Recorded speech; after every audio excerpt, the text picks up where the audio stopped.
Some of these revelations, these hits, never meet your heroes type of thing. Though I know they're not heroes, but some are more disappointing than others. It's like Neil Young and Elvira. It'd be like at one time these people, Grateful Dead would be up with the convoy, the truckers convoy, and supporting them all they could, because it would be the individual, it would be the Americans against the authoritarian government. And at one time, Rage Against the Machine would be up there. And it's like they had a pretty good 180-degree shift where they were posting photos of peaceful protesters, Rage Against the Machine, posting photos so the FBI could track them down.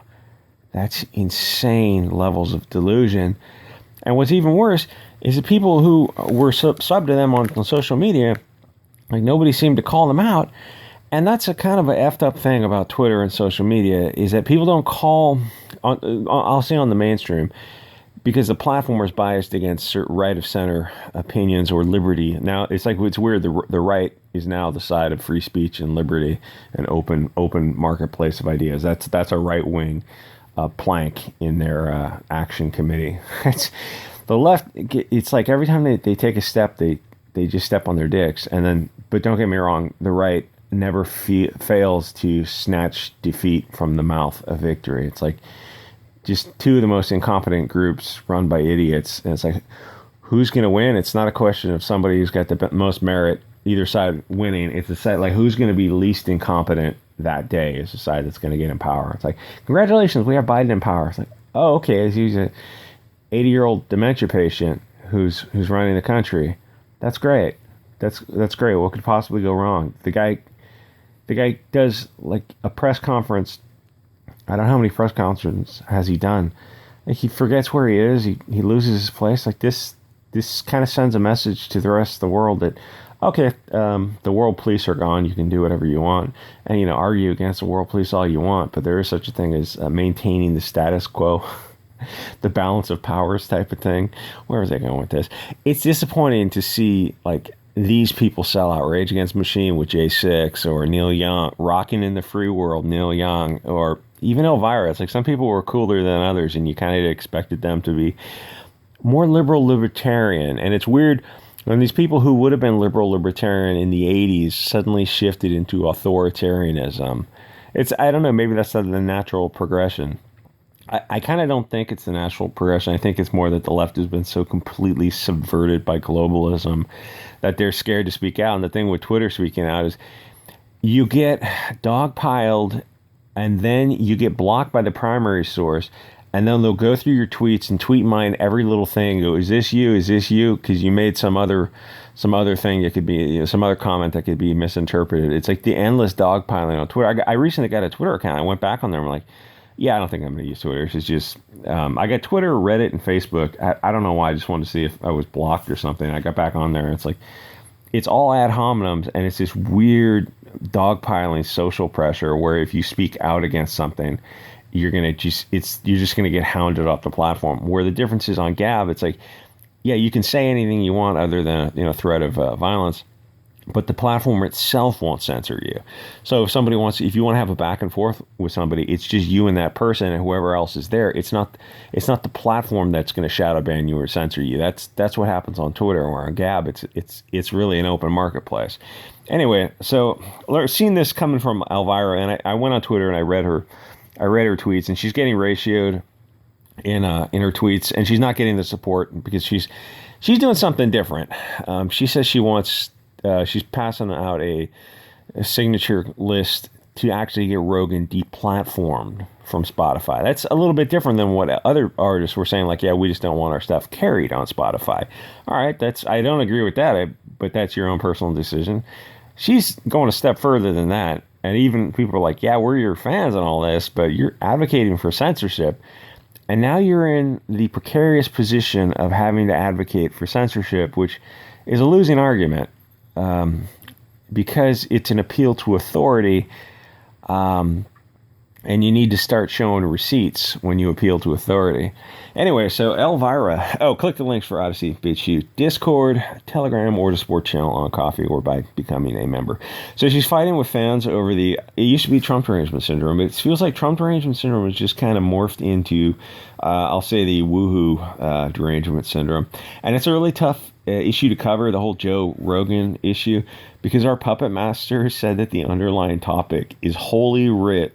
It's dogma, and to contradict it is to doom yourself to the perdition of alternative platforms. I always say that the truth doesn't fear investigation, which I guess is an alternative dexterous dog whistle, like referencing A Brave New World or Fahrenheit 451, 1984, Lord of the Flies. Except I apply that standard to the right wing as well as the left. You don't want to have sacred cows, because no matter what, you never want to lie to yourself. You always want to start with the truth. And then where you go from that core dogma of the truth is up to you. But the truth should be the foundation. Otherwise, you're building on a lie, like a geocentered universe instead of a heliocentric one. You got to keep doubling down on increasingly ridiculous arguments to support the original false premise. You get a system full of logic faults because nobody is brave enough to admit that the emperor has no clothes. And with big tech, well, they control the narrative. So we're in this kind of difficult position where the new town square has shifted to a private property. It's a digital space, but it's privately owned. It's like, they're not censoring you. They're not the government. Well, that's not what the word censorship means. The government can censor you also, but yes, private platforms may also censor you. Whether or not they're morally or ethically should be doing that is the separate argument, but censorship is a given. And then everyone shifted over to these the days of MySpace, right? Sort of and I guess MySpace made a comeback, but whatever. And the thing is, they're sort of relying on, to their detriment, that these platforms would have the free speech of the old public square. It's like, hey, gee, you didn't read those terms of services. Yeah, because it's a phone book full of terms of services. It's like that South Park where Kyle has hooked up mouth to rear end in the human Apple centipede type of thing. You just clicked on the terms of service. It's like, that's what you get, eating dirt. So anyway, people just got to kind of learn that, going to these Facebooks and Twitters is kind of a trap, because you get everyone on this platform, then you can use censorship and manipulation to silence dissenting voices and promote a narrative. Politics is going to be downstream from culture. They saw how social media helped elect Trump in 2016, and that scared the hell out of them.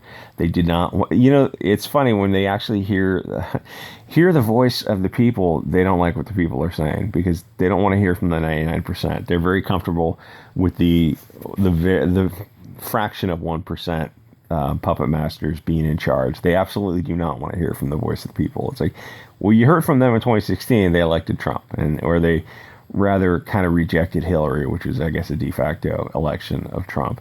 So they kicked off 99% of the people who made that Trump election possible. They even banned the Laughing at SJWs channels, because SJWs are the narrative that they want to push. Politics is downstream from culture.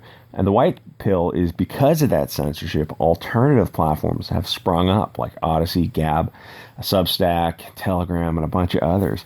Without free speech, you're just a slave to these masters who have the right to selectively censor some ideas and not others. What if the people who control this dissemination of ideas, what if they're bad people who have interests adverse to ours?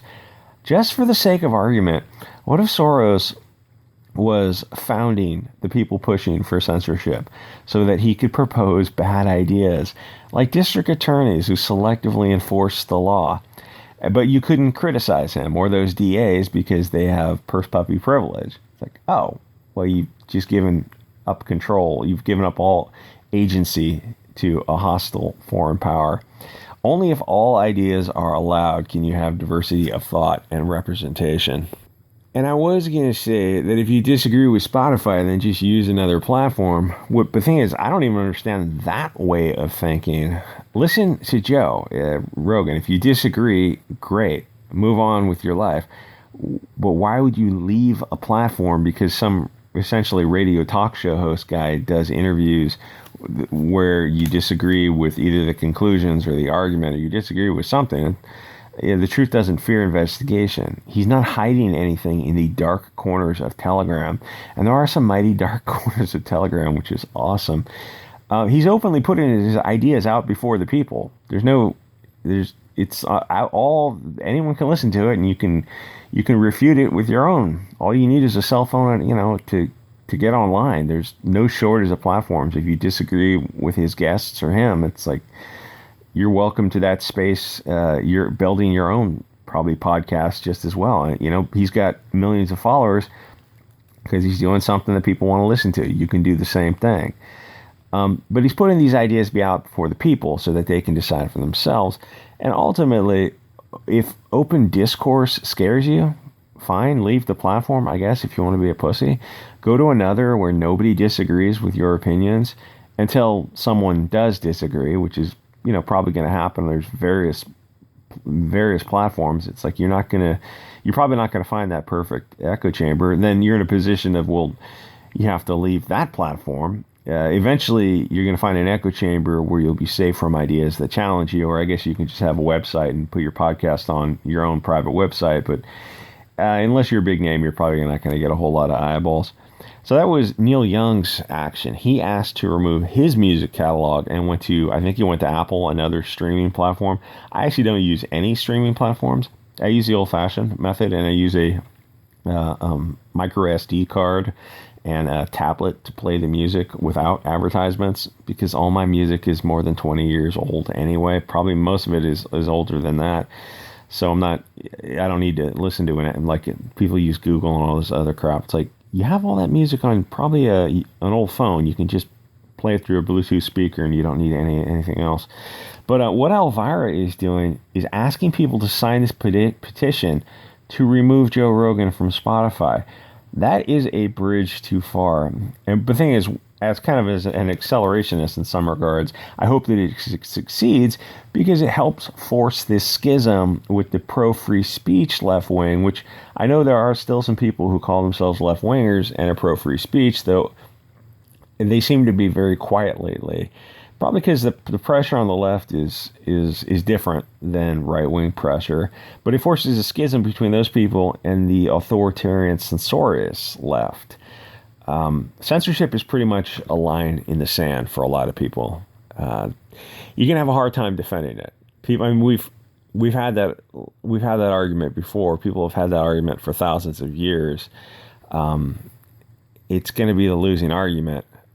So you look like what you are, an authoritarian, a totalitarian, because it comes down to, well, who gets to decide what should be censored? And then they try to deflect the argument and say what idea should be censored. You go, no. Who gets to decide? Oh, the people decide. Well, shouldn't the people who are parties to the conversation be the only people that are relevant to deciding what ideas they may entertain? No. We should have a third party. Well, what makes that third party the authority? And then they do some appeal to authority. The thing is, it's kind of a like ad hominem deflection, circular argument, because you're going to have a very difficult time being pro-censorship, because it hands over authority and agency to a third party, and there's nobody better to decide what ideas you may entertain than you yourself. Anyway, like, comment, subscribe. I hope hope there weren't too many dog whistles in this for YouTube. YouTube is an asshole. Now I'll see you guys on the alt platforms.